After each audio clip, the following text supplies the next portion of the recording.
nakakabahala din ang pagtanggal ng pondo para sa mga foreign assisted projects. At ang mga foreign assisted projects ay nilagay sa unprogrammed appropriations. Ibig sabihin, pag nilagay mo sa unprogrammed, ito ay hindi mo priority. Nakakalungkot dahil ang foreign assisted projects, ito pa naman ay magsisilbing flagship projects sana ng administrasyon na ito.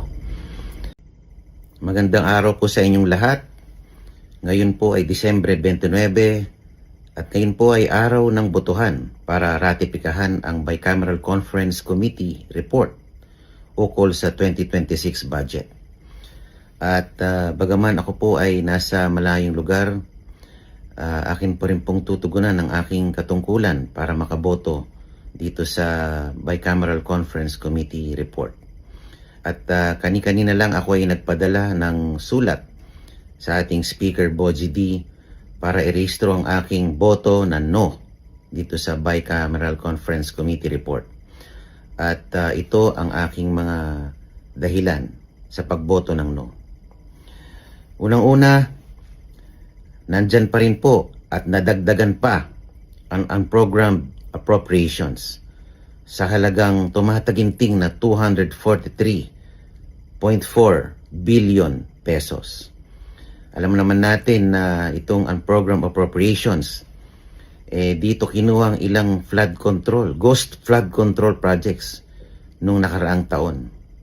Hindi ko alam kung bakit naipilit pa rin ito at lumaki pa itong unprogrammed appropriations. Napakarami pa rin bilyong-bilyong infrastruktura sa proposed budget. Pero wala man lang kaakibat na guardrails o safety nets para masiguro na hindi na mangyayari ulit ang mga ghost projects. Sana man lang inayos ang implementasyon, ang magkaroon ng mga safeguards para hindi na maulit ang mga nangyari nung nakaraang 2025 budget. Pangalawa, tinanggal man sa proposed budget ang item na flood control. Ito naman ay pinalitan nila ng farm to market roads sa halagang 33 plus billion pesos. Medyo kaduda-duda dahil parang hinanapan mo lang ng kapalit na item ang sunog na flood control projects at pinalit mo lang ay farm to market roads.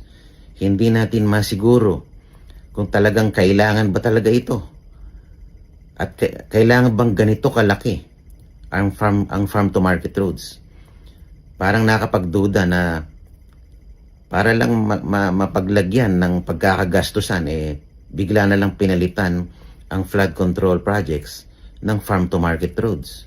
Hindi mo malalaman kung kailangan ba talaga ito o pwedeng pagkapirahan lang o pwedeng gamitin dahil ito ay lump sum.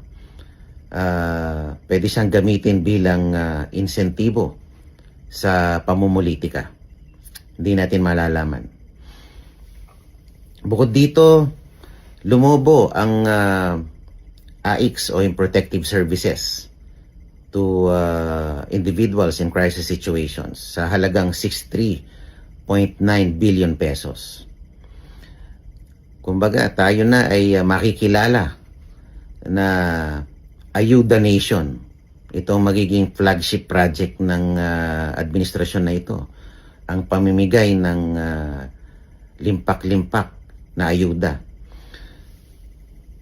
Para sa akin po, ang pag-unlad at ikagiginhawa ng isang lipunan ay hindi mo masusukat sa dami at dalas ng pagbibigay ng ayuda, kundi sa pagkakaroon ng marami at matatag na trabaho para sa ating mga mamamayan.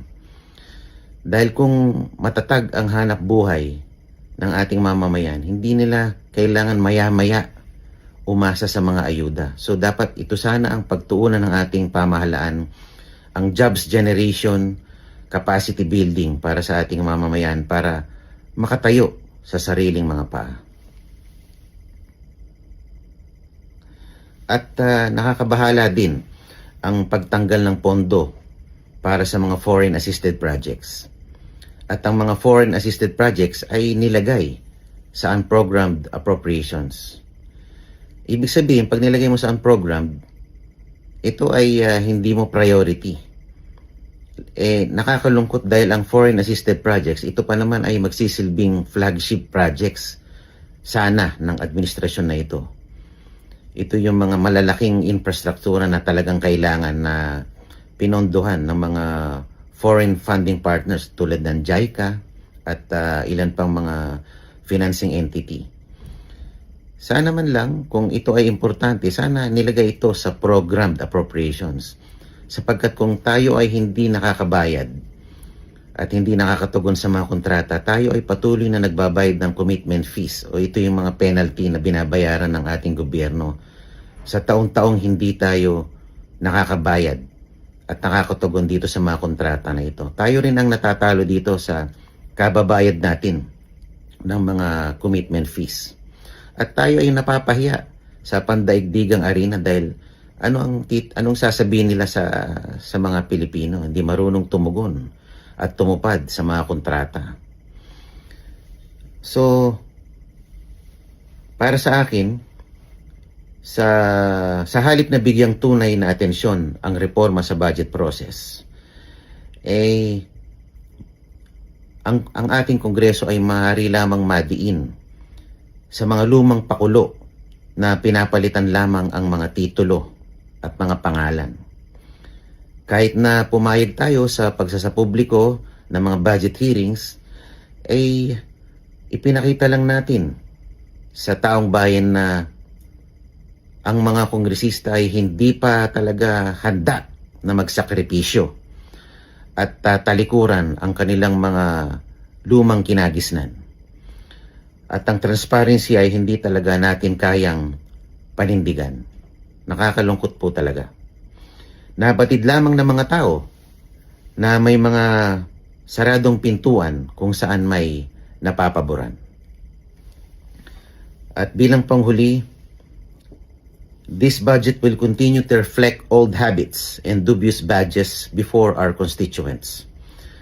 Any meaningful reforms we were able to bring forward will ring hollow in light of the glaring compromises we have opened this budget to. At dahil po sa mga dahilanang ito, ako po ay bumoto ng no.